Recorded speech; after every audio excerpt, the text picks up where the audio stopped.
Hello, everyone, and welcome to another topic in chemistry. If you're watching these notes when they were assigned in class, go ahead and start setting up your focus notes page. If you are watching these for any other time from any other place, welcome. I'm excited to talk about chemistry with you.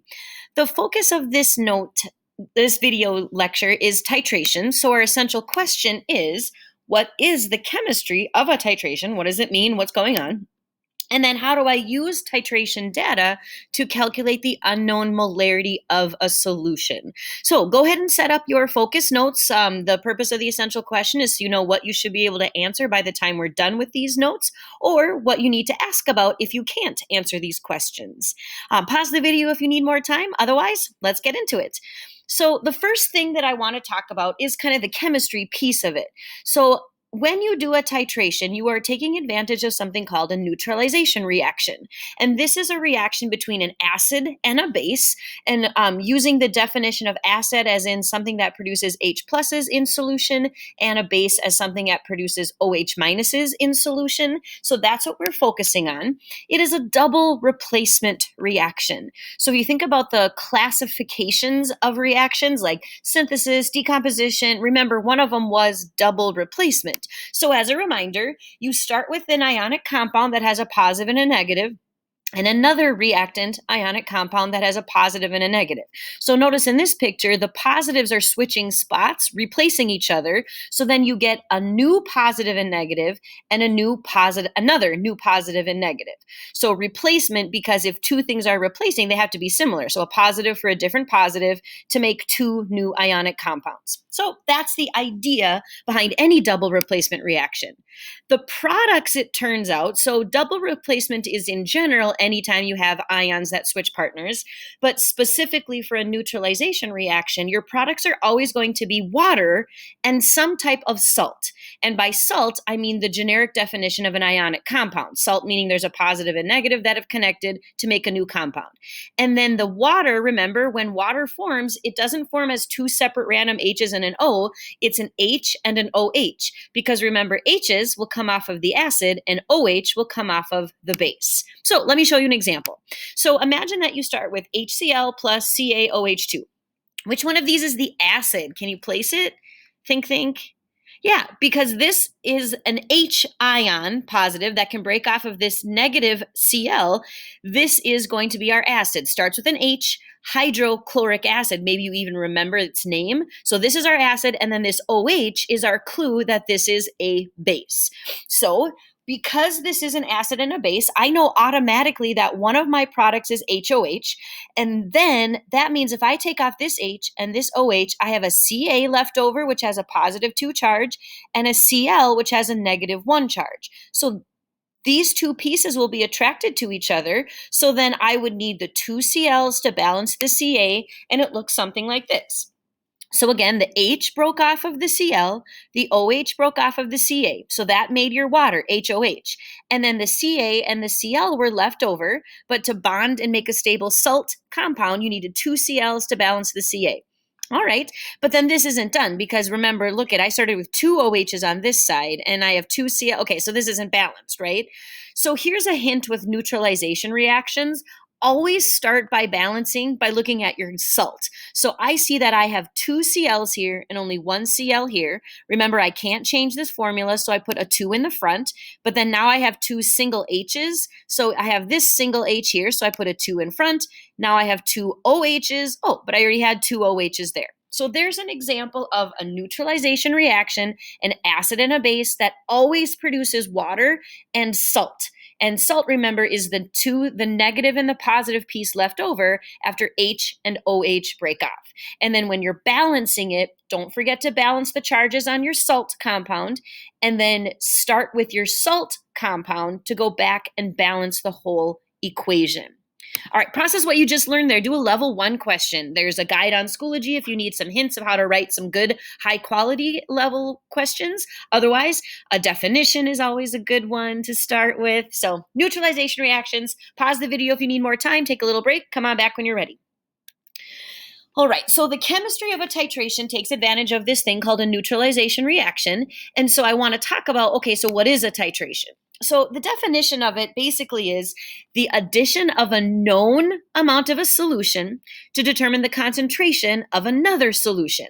So I know how much I added in the lab, I know the concentration of some whatever I used, and then I'm trying to figure out the concentration or molarity of an unknown. Okay, so just to give you some practical context, what do we use this for? So I used to work at General Mills, and one of the things I did when I was waiting for my main solution or experiments to finish, I had time, like hours, so I worked in other labs. And so when I worked in other labs, I worked in the full nutrition lab. And one of the things we tested is we made mashed up solutions of different foods, like, for example, fruit snacks. And then we did a titration to see how much acid was in those fruit snacks, because if it's too much, it would be too tangy, too sour. And if it was not enough, they would taste bland. So we actually did titrations with food samples. So food chemistry is a place we could do titrations. Water testing for different pollutants, for acids or other things. And then lots of different types of like body fluid testing. So you could do a urine titration, you could do blood, you could do spit. You could be looking for things that should be in there. So certain concentrations of like iron in your blood or other nutrients, or you could also look for things that shouldn't be there, like different drug tests could use titrations. So those are some different places where titrations are actually used with people that are doing real stuff in the world. Okay, so what is a titration more than just a definition? So here's some terms you'll need to know to understand a titration. Standard solution is the thing you use that you know everything about. You know how much you used, you know the concentration or molarity of it. That's your standard solution. And then another term that we'll use a lot is end point. This is the point where you stop your titration. That's why it's called end. And the reason we stop at the end point is because that's when the neutralization is true. It's when the balanced equation for whatever chemistry you're doing, like between the acid and the base, is true. So you stop there because then you can do a mole ratio between your acid and your base to figure out the concentration of the unknown. Because concentration will usually be measured in molarity, which means you need to know moles and you need to know volume. Well, volume you can measure in lab, moles you can get from a balanced equation. So that's the idea about these two terms. So standard solution and endpoint are two things we talk about a lot. The next thing I want to talk about are what are the steps of a titration. So here's a general setup. This is called a burette. It's a big, long, graduated cylinder with a stopper on the end, basically. And then this is an Erlenmeyer flask, and you use a funnel because this is a really small opening, so it's hard to pour in. So this is the general setup. So what you're going to do is you're going to start with your measured amount of an unknown concentration, and you're going to put it in your Erlenmeyer flask. So for our labs, a lot of times we use an acid. So you're going to put an acid in your Erlenmeyer flask, and then you're going to drop the base. Haha, yeah, exactly. Drop the base into the Erlenmeyer flask. Okay, take a moment and think, why this? Look at this setup. Why an Erlenmeyer flask, not a beaker or something else? Why an Erlenmeyer flask? Why? Look at what's happening here. Why do you think that is a good piece of glassware to use? Do you got it? It's the shape. So because the shape is wide at the bottom and narrow at the top, it's unlikely you'll get any splashing out, because when you add the base, if anything splashes up, it'll just hit the sides of the container and drip back in. So you don't lose any of your sample, which could affect your results. And so any splashing or any pieces jumping out of it will be prevented. So that's why an Erlenmeyer flask specifically for a titration. All right, so after you have your sample, then you add something called an indicator. So maybe you remember earlier I did a demo where I used an indicator, changed colors when there was different acids or bases or neutrals, like different pH levels. So we add an indicator that will change color when we're at the end point. That's the purpose of the indicator. It indicates, it tells you, stop titrating because the titration is done. And there's different kinds of indicators you can use depending on what your acid is or what your base is. All right. Okay. After you have your sample, you added your indicator, you use that burette, which has a stopper that you turn, and you add your standard solution. So you have your standard solution that you know everything about. You know what it is, how much you're using, and the concentration, and you add that until you get to the end point, shown by the indicator changing colors. So in the lab we're going to use phenolphthalein is the name of our indicator, and it's going to change pink when you're at the end point. So like the starting point, you can see that it is clear. And the more base you add, there's like a little bit of pink that starts to kind of stay around. And I know this is maybe really hard to see on the screen, but this is a super light pink. Like if you compare this picture to this picture, this is a super light pink, meaning you are right at your endpoint. If you add more, like this darker pink, you've overshot your endpoint. You're not at the balanced equation. You're more on the base side instead of the neutral endpoint. And then before it, you're on the acid side. And that's specifically for the indicator we're using in our lab, phenolphthalein. You could have different colors, and it could be some that change color when it's acidic and then it's clear when it's a base. It just depends on what chemicals you're dealing with and what chemical reaction is happening. But that's the general idea. Get your sample, add your base until you get to the endpoint, and then you take all of your data. Okay, so go ahead and take a level 2 question. Maybe writing out the steps or thinking about the steps of your titration. That would be a good level 2 question. Drawing a picture, like if the question was sketch a picture of a titration setup, that would be a great level 2 kind of question.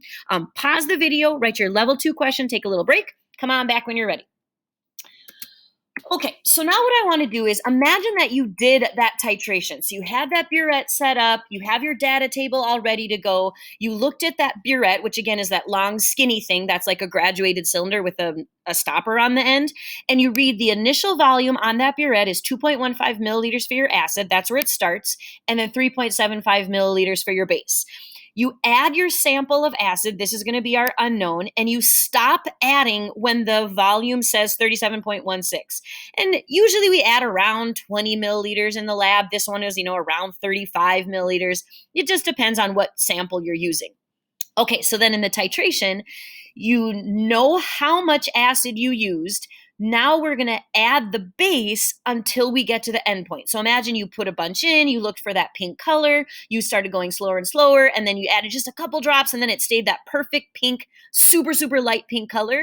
And when you read the final volume, when you were done with your titration, the final volume on that burette was 18.88. Okay, so this is the data that you would get in the lab. So what I'm doing is I'm jumping ahead. Pretend you're done with your data.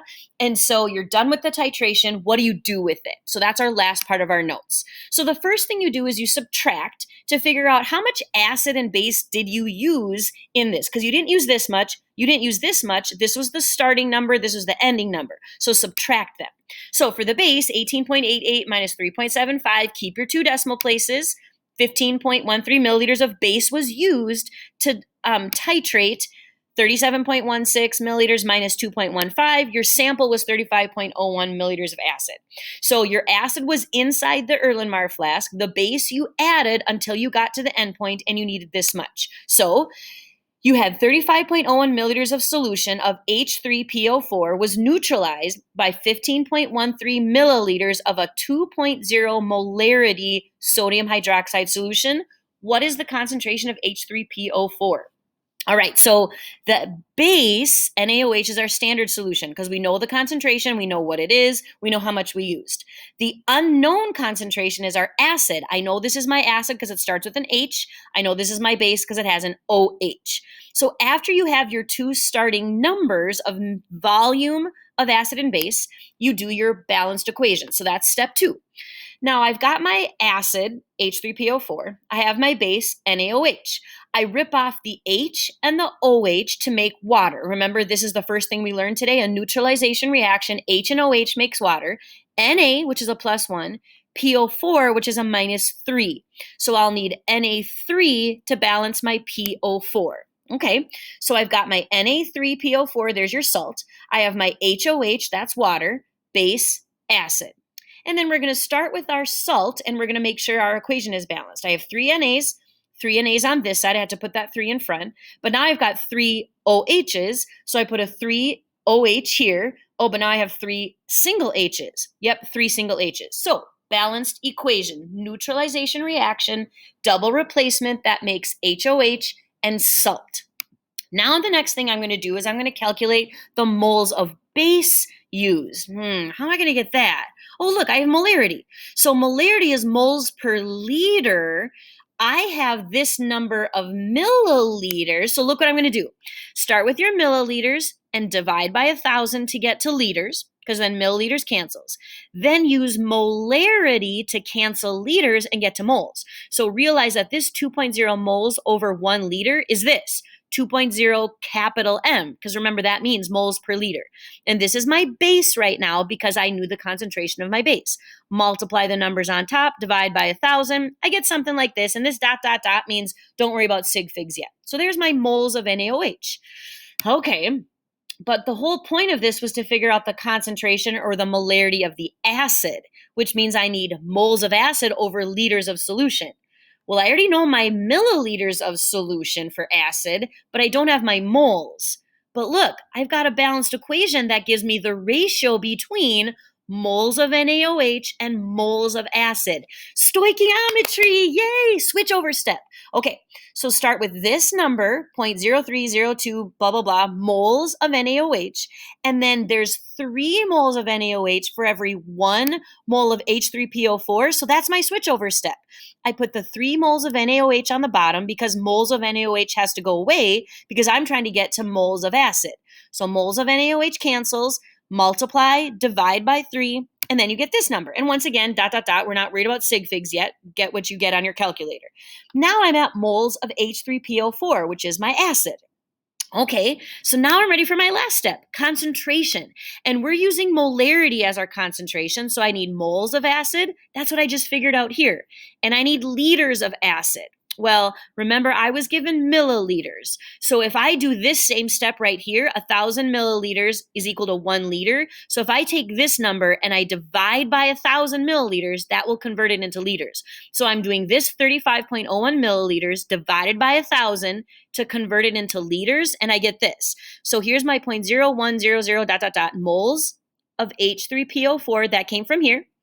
I divide it by my 0.03501 liters, which came from this number. I divided it by 1,000, this conversion. So I did that in my head because remember I said it's okay if you do metric conversions in your head as long as you don't make mistakes. So I took the 35.01 milliliters divided by 1,000 milliliters, so milliliters cancels and gets me to 1 liter. That's where this number came from. Now I need to talk about sig figs. So I take this number, divide these two to get on my calculator, and look, I can keep, well, let's see. This has 4 sig figs. This has 4 sig figs. Oh, but this only has 2 sig figs. All right, so I divide it out. I get it on my calculator. My final answer is 0.29 molarity.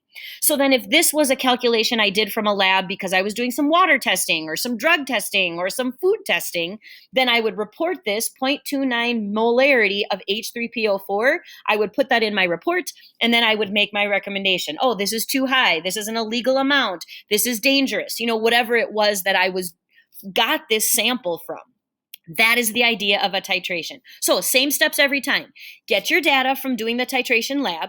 Get your starting amounts of both acid and base, balanced equation, moles of whatever molarity you have, and then moles, use the balanced equation, mole ratio to get moles of the other thing. So in this case, it was base into acid, but it could easily be the other way around. If you knew the concentration of acid, you would use the balanced equation to get to moles of base. So use the concentration to get your first standard solution moles, use the balanced equation to get your other moles, and then it's moles per liter to get your final answer. Titrations, yay! All right, that's the end of our notes. Go ahead and do a level 3 question, defend, predict when you would use this, something like that. Pause the video, finish your question, and then come on back. All right, that's the end of the 3rd day of this unit if you're watching this when it was originally assigned. If you didn't already, go back and finish your COSTA questions, write your summary so that you prove to yourself you learned something. And if you can't write your summary, ask questions so that you know what you're doing. There is a neutralization reactions practice assignment. It's just writing 3 neutralization reactions. It's not any titration stuff. We're going to practice that a little bit more before you have to do it on your own. But it's just 3 examples of neutralization where you start with an acid and a base, put an arrow, automatically put HOH, and then look at what you started with. What's left over after you take off H and OH? Put those 2 pieces together to make your salt, balance the charges, and then go back and balance the whole equation. There are unit practice problems related to these notes. Do them, check your answers, get any help that you deserve, and then that's it for today. So thanks so much for learning more about acids and bases with me. See you next time.